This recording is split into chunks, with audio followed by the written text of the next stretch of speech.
few weeks ago, I talked about this really cool Pyle PA system that has all these inputs in it. You can run your guitar and your vocals through it. And if I recall, the thing costs about $135 or something, really inexpensive. And the question I asked when I bought it is, well, how good can this thing be? And as I demonstrated, I took it out and played an outdoor gig with a friend of mine on his portable drum kit.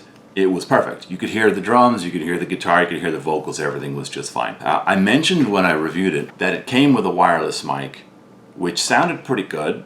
Didn't sound bad, although it felt a little bit light and a little flimsy.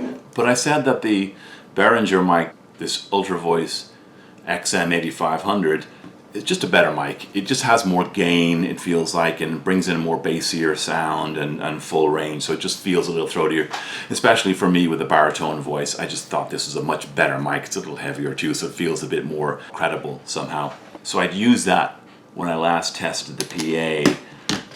And in that review, I kind of just skimmed over this and said, it works just fine, but I'm going to use a different mic. Now, just this weekend, I was forced to use this mic through my own forgetfulness, because if you're not using the wireless mic and you're going to use one of these, then this requires one of these, and there's no input for that on the Pyle PA, which means you need one of these adapters. Of all the things I brought to the gig, a whole list of things, this wasn't on the list. So I turned up on time, set the whole thing up, and when I went to plug the mic in, I realized I couldn't plug this mic in because I didn't have the adapter, and I brought this as a backup just in case, and I was glad I did, because otherwise I'd have no option. But having been forced to use this Pyle wireless mic that comes with the rig, I discovered that it wasn't super reliable. And in singing into it originally, the sound was pretty good, but as the set went on, I found that it was cutting in and out a little bit, and I have to just tap on it to see if it was making a sound, and somehow that kind of just a little gentle tap, brought it back to life, and it made me wonder if there was some kind of connection issue or if the batteries weren't properly connecting. I checked to make sure that the switch was definitely on, and I just couldn't really understand what was happening. Just the volume was getting a little lower, and then I was coming in closer to the mic and feeling like it was distorting a little bit. I stopped at one point to change out the batteries, put a fresh set of batteries in there, and I didn't really get any better experience. You can check out that live gig, by the way. We actually streamed that gig on Demonic Sweater's YouTube channel. Really awesome gig, and for the most part the sound was fine, but I did feel like there were a few moments where the mic cut out a little bit and the sound got a little distorted, a little muffled. For a live outdoor show, just me and the drummer, I think it was more than fine, but it just wasn't quite as reliable. So it gave me a bad feeling, and so when I got it home, I tried to take it apart and disassemble it and just see if there was something obviously wrong with it in terms of connections. But there's no easy way to take the thing apart. There's only two pieces that screw off: the battery cover and the mic top. And then you can kind of pop out the internal section, but unless you disconnect some of the wires, you can't really get any further into it, so there's no obvious way to see what's wrong. So on cracking it open, it's not immediately obvious how you can quickly fix it. The top screws off, which is easy enough. The bottom screws off, obviously, when you're replacing the batteries. That comes off all the time.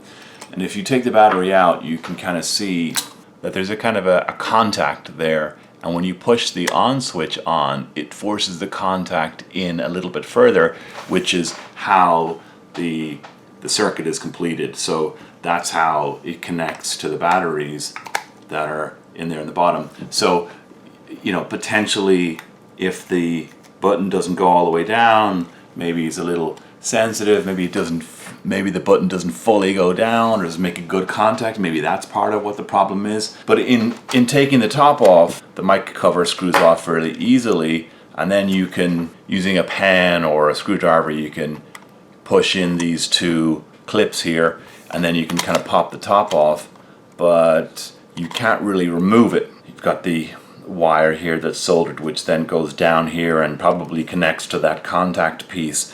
So you can't really take this out unless maybe you want to remove those wires and take the whole thing out and examine what's inside.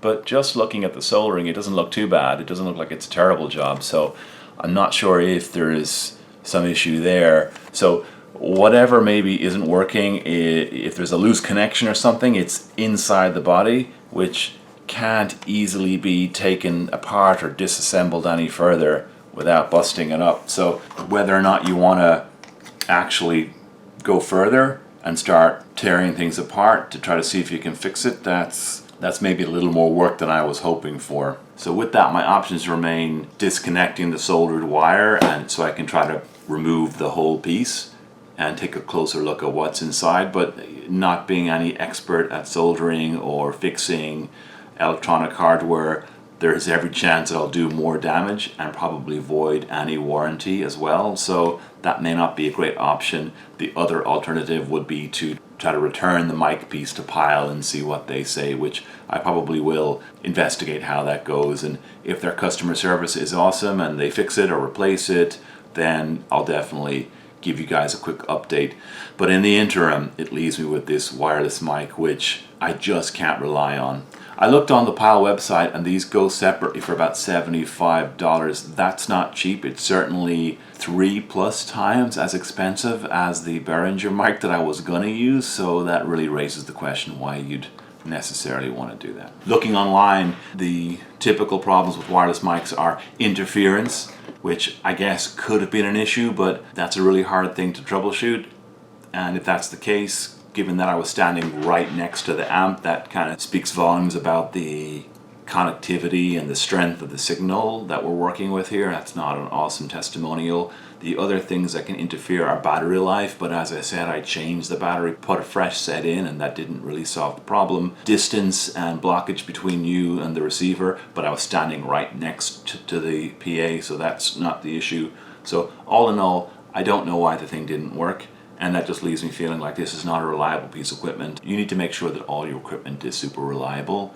And if something as critical as the microphone isn't, then maybe that's not the microphone you want to use. So I still swear by this little PA. It was very inexpensive. I've used it a couple of times for outdoor gigs, and in both situations it performed admirably, had a ton of fun, loved playing, and I'm going to continue to use it. But I'll be using it with the Behringer and not with the built-in wireless mic. I'll see what Pyle says. If they send me a new one, a replacement, I'll test it again, and if it works better, I'll let you guys know. But just wanted to make sure that, given that I actually put the mic through a proper run-through that was missing from my last review video, I felt like I should pass that information on to anybody who's interested in buying one of these. So to sum up, if you are interested in getting one of those Pyle amps, still do. It's awesome. But just be prepared to maybe use your own microphone setup with it. So that's all I got this week. If you like what you see on the channel, please do go ahead and subscribe and hit the bell icon so you're notified when I post new content, and don't forget to hit the like button. Thanks so much for checking it out, and I'd highly recommend you go over and watch the Demonic Sweaters stream from that gig yesterday. A lot of fun. We played a couple of his really cool songs, very grungy indie rock sounding stuff, which is among some of the stuff he's writing recently. A few of my own songs, and then a Nirvana cover version, which was so much fun that I think we want to actually look at playing a lot more 90s indie cover versions like that. Alright, enjoy, have a good one. Don't know what it means. Don't